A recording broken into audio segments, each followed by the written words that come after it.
I'd like to ask you a question, James.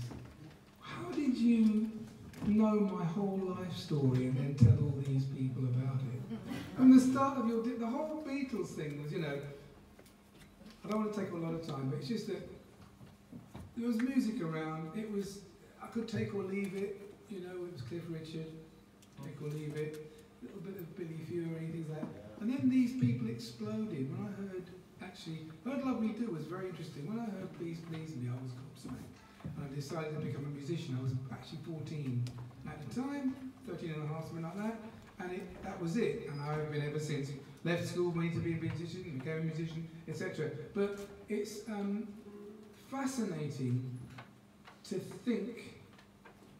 When I always wondered about the Beatles harmonies. We knew that the harmonies were the things that grabbed us, and the chants, or the shades, whichever way you want to put it, confirms it.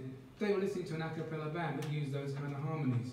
And so when you're down in London, and it's all pretty much lead singers or actors who are given songs to sing and being promoted like that way, when you hear this band with so much raw, and the first album was so raw, and it had songs by people like the Shirelles and stuff like Smokey Robinson, which we didn't hear first time around because Motown hadn't clicked yet. So the Beatles were singing songs that they were picking up through the Sailors coming into Liverpool and elsewhere, you know, all that kind of stuff. And the other thing about Hamburg, of course, is loads of American basses in Germany. I played them in 1969 with a band called Noel and the Fireballs. Yes, it was a kind of reggae soul mix band. So, I'm very honoured and proud to say that a couple of years back I met with Carol. We had a couple of very long discussions in, I think it was a Cafe Nero, discussing her dad and his contribution to the Beatles.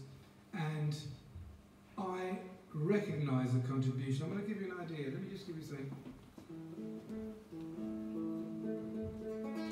Ooh. It was alright, I tuned it up earlier.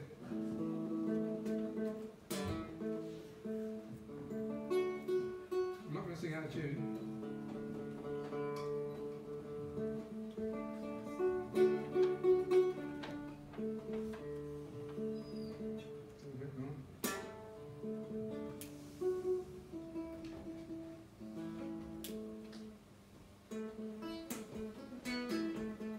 What does that sound like? Not particularly interesting, but how about this? Sorry.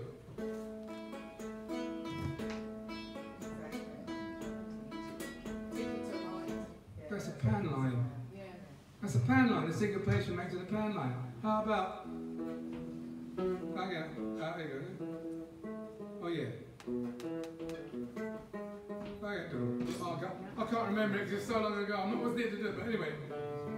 You know, doom doom doom bum bum bum ba bum bum bum bum bum. Okay, I feel fine. Pan line. So whether I wouldn't call it pinched.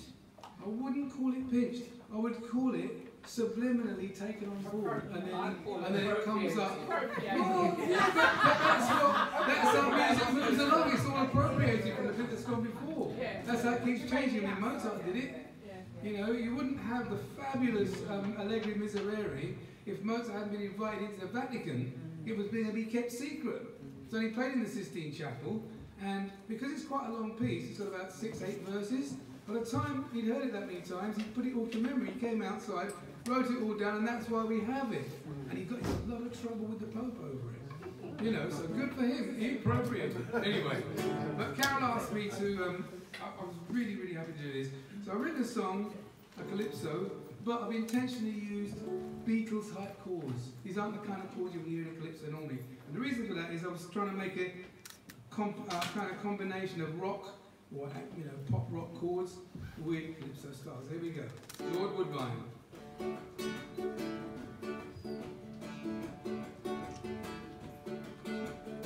Born Laventille, Trinidad in 1929. Same day as Martin Luther King came Lord Woodbine. His mother arrived from the spice isle they called Grenada. while his father hailed from across the bay in Venezuela. Age 14, he took his brother Thomas's passport, joined the RAF, and went to Britain, for whom he fought. Trained at Filey, Yorkshire, then he was based in Warrington, where fellow flyers found him to be a Calypsonian.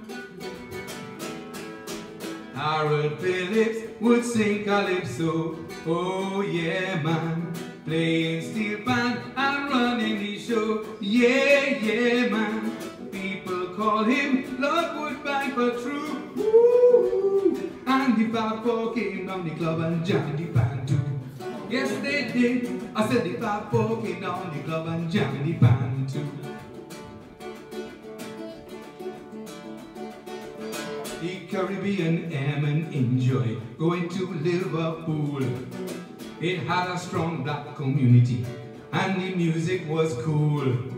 They would form a band and enter talent competitions at clubs like Jokers, where they would meet other musicians. Harold wrote a song with characters based on cigarette brands. From then he was called Lord Woodbine, and the name still stands. Returning in 47, home to Trinidad, he set to work using all the many talents he had. Harold Phillips would sing calypso, oh yeah man, playing steel band and running the show, yeah, yeah man. People call him Lord Woodbine for true, woo. And the 5-4 came down the club and jammed the band too. You know they did, I say, the 5-4 came down the club and jammed the band too. He toured Jamaica with Lords Beginner and Kitchener, then went with them back to England, a fellow Windrusher. In Manchester, Spree Simon taught Woodbine to play the pan. He later ran his old steel band, the finest in the land. When he managed the club Jacaranda, 2 boys would hang round, asking about 7 scores and the R&B song. They tried to play pan and recreate the rhythmical line. We hear it on several songs, and when I hear it, I feel fine. Oh yes, I feel fine, because Harold Phillips would sing calypso, oh yeah man, playing steel band and running the show, oh yeah man. People call him Lord Woodbine for true, woo. And the 5-4 came down the club and jammed the band too. You know they did, 5-4 came down the club, the band too. John Paul and George would go down to see Harold play, hearing a new kind of music played in a new way. He told them to get a drummer to improve the beat. Pete Best was the first, but later Ringo made them complete. Harold drove them over to Hamburg, coaching them out there, when they were just playing covers with quiffs in their hair. At Arnhem Memorial, they all appear in one photograph, but Harold's been airbrushed out, so history's having a laugh. Oh yes, ha ha ha. Harold Phillips would sing calypso, oh yeah man, playing steel band and running the show, yeah, yeah man. People call him Lord Woodbine for true, woo. And the 5-4 came down the club and jammed the band too. You know they did, I said again, 5-4 came down the club and jammed the band too. Oh yo yo yo yo yo, the 5-4 came down the club and jammed the band too. Woo. The 5-4 came down the club and jammed the band too. Thank you.